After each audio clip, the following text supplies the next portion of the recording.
That's Group A. Group A. Yeah, but yeah, I hate Southwest. But you know what? I got a lot of free tickets from there, so I got to give them props for that.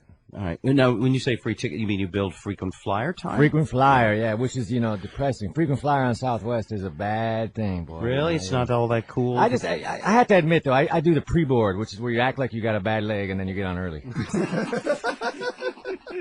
In Southwest, they do it by the trip, not by the mile. So That's you're just right. a little. I find them actually tremendously convenient. I love the fact that they don't change the prices on you. They are convenient. You can buy a decent price ticket up to the last minute. And they're doing something right because they're the only ones surviving, basically. They're making money, too. Yeah, exactly. So they don't spend uniform money on pilots. They just have naked guys flying. Oh, yeah. They pass that savings on to you. I was on that flight, man. No, I wasn't. No, you weren't. Right. By the way, it should be mentioned that Mitch has a very lovely, beautiful, gorgeous, petite, cute young comic wife who is with him and actually opens up for him. Yeah, well, in an acting on stage. Wow. Everything. This is like a Three's Company episode. All ages show. You're doing it. She's her name is Lynn. Is that right? Lynn. And Lynn is over there smiling, and she's really sweet. And comics always get the cute, wonderful women, don't they? They just, women find a sense of humor very attractive. Women do. I think you need to look at Mike Wally Walters' wife. No, I don't know who he's with anymore. I haven't seen Mike for years. I don't know. Anyway, let's introduce Lynn. Do you mind if we say hi to her? Hi, Lynn. How you doing? Good.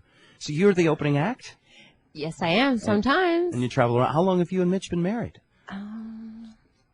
4 years. He held up his fingers. 4 hours. It was a hell of a night. Wait a minute. Are you really married, or is that just a story? We're really married, but when we got married, we didn't tell anybody because we couldn't even talk about it with each other.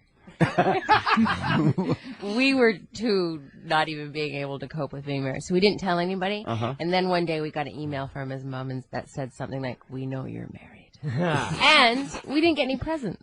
No. If you don't act quick on saying you're married, the kitchen appliances are no more. It dries up. Yeah.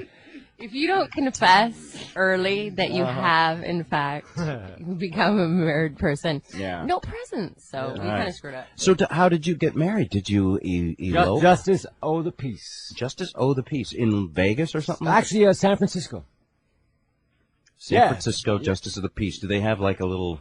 I mean, in Vegas, they have the theme weddings. Was yours a theme or just a quickie? No, you just kind of went down to this office and did it. I don't even know if it's really legal or... No, I think it is. Well, she's Canadian, and we still haven't gotten her green card after 4 years, so there's a lot of problems here, man.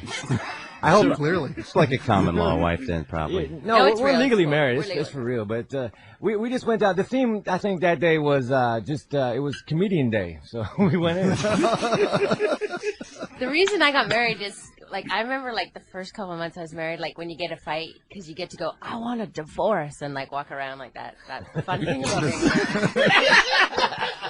married. You two are perfect. I got married because for a present, I got this plaque that had my last name pluralized and then preceded by the word "the." So I said, I better get married so this thing's official. Hedberg. Yeah, baby. There was only one of me, man. So how did you pop the question? Did you pop the question? Whose idea was it? It was a mutual idea. We just said, you know what? Let's just get married. And I don't know why. We didn't want to really, like Lynn said, we didn't really tell anybody. I think it was more. It was love, man. It was great. It was for the right reasons, man. I have to say. It involved New Year's Eve and being out of our minds, I think. Yeah.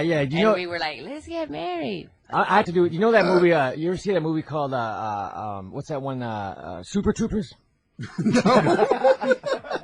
You never heard that movie? I've heard of it. I heard it was very romantic, but it's a chick flick, and I haven't seen it. It's a chick flick, yeah. About drug taking Stone State Troopers. Highway patrol officers. Yeah. Those are the best chick flicks. So we're married for the right reasons. I love it, man. I can tell you guys love each other, and what a chemistry you have, the two of you together too. It's almost like you were. I mean, do you believe in that whole soulmate thing? Like she's the only woman for you? Well, she busted me once. She said, "Do you think I'm your soulmate?" And I said, "Yeah." And then later she said, "So many guys have said that to me." So she kind of framed me.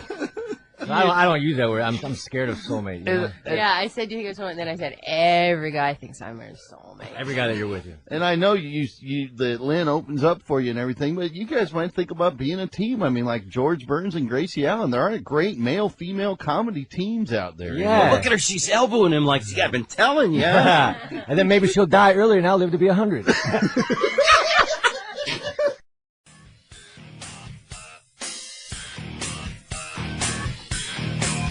Comedian Mitch Hedberg, a frequent guest on the show, Minnesota-born, worked in nightclubs, television, and film. A favorite on David Letterman. He appeared 10 times. Also from That 70s Show. Has passed away. A heart failure at the tender young comic age of 37. We've prepared a little tribute to Mitch from his many appearances on the Bob Rivers Show. Yeah, I like rice. Rice is great when you're hungry and you want 2,000 of something. Yeah, the money talk did start to suck there. You know what I missed? I missed the $2 bill because I could break a 2, you know what I mean? 20, no. 10, no. 5, maybe 2. Oh, yeah. What do you need, a 1 and another 1?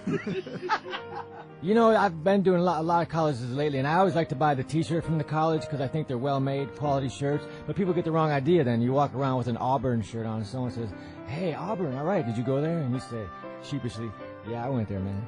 It was a Wednesday. I think drinking for the comedian is like stretching for the athlete, you know? I like to have a drink or two before the show. I drink only on my nights that I'm working, and I'm on the road for the last 6 months straight. You know, I'm trying. Me personally, I talk about bananas and stuff during my show, so I don't know if I was dying, if I would feel compelled to get that information out. When there's a commercial for Gatorade, it's always they show a guy sweating and holding a ball. You see, I don't think you need to be sweating and holding a ball to enjoy a Gatorade. I just think you can be a thirsty dude, you know? Yeah. Gatorade forgets about this demographic, you know? I'm thirsty for absolutely no reason. My uncle, he when he's around kids, he always misspells the wrong word. He goes, we're going to go out to the CAR and smoke some pot. You won the Seattle Comedy Competition. That's right, man. And I took that $325 and split. It was $3,000. But, you know, I won that, but I was a bully. I'd already been on Letterman once, and all the other kids hadn't even had been on TV yet. And I just came in there and said, took their lunch money. Yeah, I said, give me that money, boys.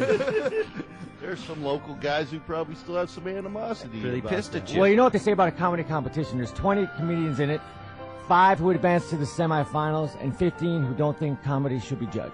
You see that movie, what was it called? Robert Redford and Brad Pitt, where they were CIA guys?